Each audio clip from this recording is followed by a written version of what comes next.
দেশের কি পরিস্থিতি দাঁড়াবে যদি সত্যি তারেক জিয়া বা বিএনপির মতো একটি বড় দলের শীর্ষ নেতা এইভাবে কোনো আর অন্য কারো নিয়ন্ত্রণে চলে যায়। ধারণা করা হচ্ছে এই নিয়ন্ত্রণ চাবিকাঠি ইন্ডিয়ার হাতে। কারণ বাংলাদেশের রাজনীতির নিয়ন্ত্রণটাই মোটামুটি ইন্ডিয়ার হাতে এবং এতদিন সেটি ছিল শেখ হাসিনাকে কব্জা করার মধ্য দিয়ে।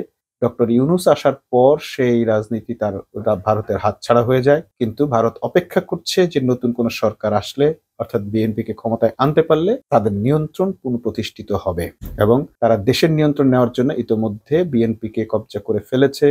অনেকেই ধারণা করছেন বিএনপি নেতা সালাউদ্দিন আহমদকে বিশেষভাবে প্রশিক্ষিত করে তাকে মগজ ধোলাই করে তাকে ম্যানেজ করে তাকে শিলংয়ে রাজার হালে রেখে মোটামুটি এই ধরনের একটি প্ল্যান পরিকল্পনা ভারত করে ফেলেছে। এমনকি অনেকেই মনে করছেন যে হয়তোবা তারেকের সঙ্গেও এমন কোনো চুক্তি হয়েছে যে ইন্ডিয়ার ইশারা ছাড়া তারেক রহমান কিছুই করবে না, এক পা ফেলবে না, এবং সেই ইন্ডিয়ার ইশারা নেই বলেই তারেক দেশে ফিরতে পারছেন না।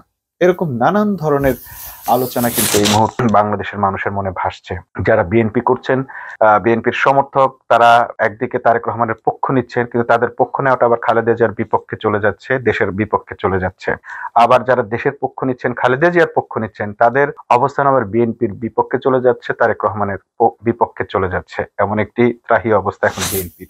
এমত অবস্থায় যেটা আমাদের বলার বিষয় সেটি হচ্ছে যে বাংলাদেশের রাজনীতিকে যদি গণমানুষের রাজনীতি করতে হয় তাহলে আসলে আবার নতুন করে ঢেলে সাজাতে হবে। 5ই আগস্টের পর যে প্রচেষ্টাটা সাধারণ মানুষের মধ্যে ছিল সেই প্রচেষ্টাটা আবার ফিরিয়ে আনতে হবে। মানুষ যেভাবে রক্ত দিয়ে বাংলাদেশকে রক্ষা করেছে, এই রক্ত কিন্তু সত্য, এটা কিন্তু অভিনয় নয়। এই রক্ত কিন্তু কেউ সেলফিবাজি করার জন্য ঝরায় নাই।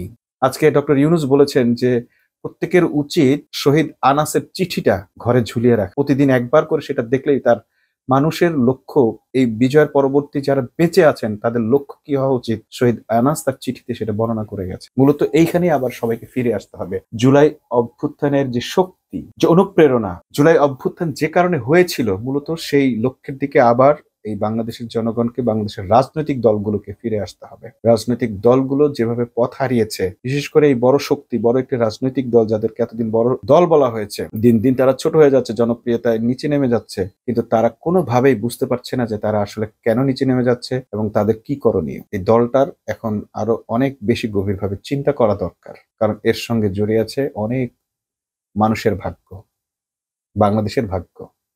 অথবা এই দলটিকে আওয়ামী লীগের মতো নিশ্চিহ্ন হয়ে যেতে হবে, বিলীন হয়ে যেতে হবে।